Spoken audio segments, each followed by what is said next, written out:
ഇമ്മന്ന് ഡോക്ടറെ കാണിക്കാൻ വരുമെന്ന് പറഞ്ഞിട്ടുണ്ടായിരുന്നു കേട്ടോ. അതുകൊണ്ട് തന്നെ ഇടയ്ക്കിടയ്ക്ക് ഇങ്ങനെ ഞാൻ പുറത്തേക്ക് നോക്കുന്നുണ്ടായിരുന്നു, വരുന്നുണ്ടോ എന്ന് നോക്കിയിട്ട്.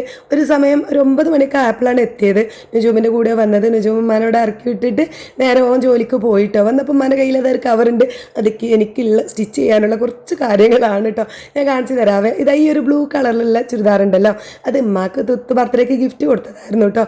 അപ്പോൾ അത് ഇട്ട് നോക്കിയപ്പോൾ കുറച്ച് ചെറിയ ഒരു ലൂസ് ഉണ്ട്.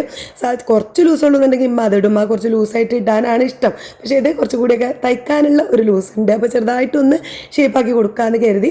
പിന്നെ ഈ ഒരു സാരി അത് മോള് കൊടുത്തതാണ് കേട്ടോ. അപ്പോൾ അതിൻ്റെ തുമ്പിൽ നമ്മൾ ഈ ബ്ലൗസിനുള്ള പീസൊക്കെ ഉണ്ടാവുമല്ലോ, അത് കട്ട് ചെയ്തിട്ട് മടക്കി തയ്ക്കണം എന്നൊക്കെ പറഞ്ഞിട്ടാണ് കൊണ്ടുവന്നിട്ടുള്ളത്. പിന്നെ ഈ ഒരു ബ്ലൗസ് ഇതിലേക്ക് മാച്ച് ചെയ്യുമോ ഒന്ന് നോക്കിയിട്ട്, എന്നാൽ പിന്നെ വേറെ വാങ്ങണ്ടല്ലോ, അത് മാച്ച് ചെയ്യുമെന്നൊക്കെ നോക്കാൻ വേണ്ടിയിട്ട് കൊണ്ടുവന്നതാണ്. പക്ഷേ ഈ സാരിക്ക് അതേ മാച്ച് അല്ല കേട്ടോ ബ്ലൗസ്. സാരിൻ്റെ ബ്ലൗസ് മാച്ച് ചെയ്യാൻ ഞാൻ പിന്നെ ഒരു ഭംഗി കിട്ടൂലല്ലോ. അപ്പോൾ ഞാൻ പറഞ്ഞു വേറെ വാങ്ങായിരിക്കും നല്ലത് എന്ന്. അപ്പോൾ ഇതിൻ്റെ കയ്യിലുള്ള ഫോൺ കണ്ടു, അത് നുജൂമ വാങ്ങിക്കൊടുത്ത ആ ഒരു ബർത്ത്ഡേ ഗിഫ്റ്റ് ആണ് കേട്ടോ. അപ്പോൾ എല്ലാം കൊണ്ടും ഒരു ബർത്ത്ഡേ സംഭവത്തോടു കൂടിയാണ് വന്നത്. പിന്നെ നീനൂട്ടി വാങ്ങി കൊടുത്തത് ബാഗാണ് ആ കൂടെ കൊണ്ടുവന്നിട്ടുള്ളത്. അപ്പോൾ അതിന് ഈ ഒരു വള്ളി ഉണ്ട് കേട്ടോ. അമ്മക്കാണെങ്കിൽ വള്ളിയുള്ള ബാഗ് വലിയ താല്പര്യമില്ല. അങ്ങനെ കയ്യിൽ ഇങ്ങനെ പിടിച്ചുകൊണ്ടിരിക്കുന്ന പേഴ്സ് ഉണ്ടല്ലോ, അതാ ഇഷ്ടം. അപ്പോൾ എൻ്റെ ഹസ്ബൻഡിനോട് ചോദിച്ചു ആ വള്ളി ഒന്ന് എടുത്തുതരാൻ പറ്റുമോ എന്ന് ചോദിച്ചപ്പോൾ മൂപ്പർ അത് എടുത്ത് മാറ്റുന്ന അതെങ്ങനെയെങ്കിലും റെഡിയാക്കാൻ പറ്റുമോ എന്നുള്ളൊരു തിരക്കിലാണ്.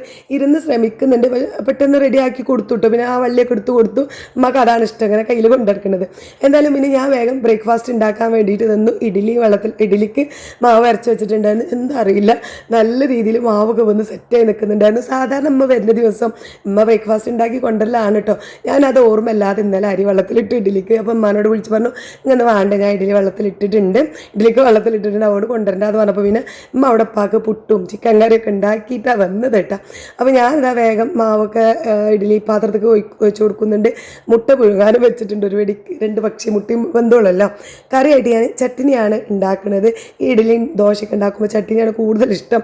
അധികം തേങ്ങ ഇവിടെ ഉണ്ടാവാത്തത് കൊണ്ട് ഞാൻ ഇങ്ങനെ എന്തെങ്കിലും മുട്ടക്കറി അങ്ങനെയൊക്കെ ഉണ്ടാക്കിയാണ്ട് അഡ്ജസ്റ്റ് ചെയ്യലാണ് കേട്ടോ. അപ്പോൾ തേങ്ങ ഉണ്ടായപ്പോൾ ഞാൻ വേഗം ചട്ടിനി ഉണ്ടാക്കി. അതിൻ്റെ കാരണം എന്താ വെച്ചാൽ ഞങ്ങളുടെ വീട് ഇപ്പോൾ ഞങ്ങൾ നിൽക്കുന്ന മഞ്ചേരിയിലെ വീടില്ലേ, ആ വീടിന് മുന്നേ അതിന് മുന്നേ ഒരു വീടുണ്ട്, ഒരു പഴയ വീടുണ്ടായിരുന്നു. അത് വിറ്റിട്ടാണ് ഞങ്ങളിപ്പോൾ ഇത് വാങ്ങിയത്.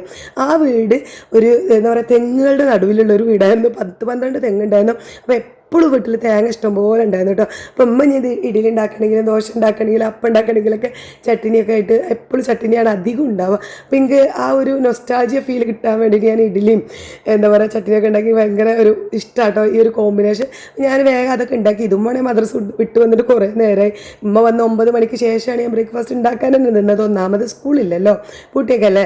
അപ്പോൾ അതുകൊണ്ട് ഞാനങ്ങനെ വൈകിക്കുന്നത് കേട്ടോ. അപ്പം അമ്മക്ക് ബ്രേക്ക്ഫാസ്റ്റ് വേണമെന്ന് വെച്ചപ്പോൾ ഇല്ല, ചെറിയ രീതിയിൽ ഫുഡ് കഴിച്ചിട്ടാണ് അമ്മ പോകുന്നത്. ഇനി മോള് എഴുന്നേറ്റ് വരട്ടെ ഒരുമിച്ച് കഴിക്കാമെന്നൊക്കെ പറഞ്ഞു. അപ്പോൾ ബാക്കി വിശേഷങ്ങളായിട്ട് അടുത്ത വീഡിയോ കാണാം.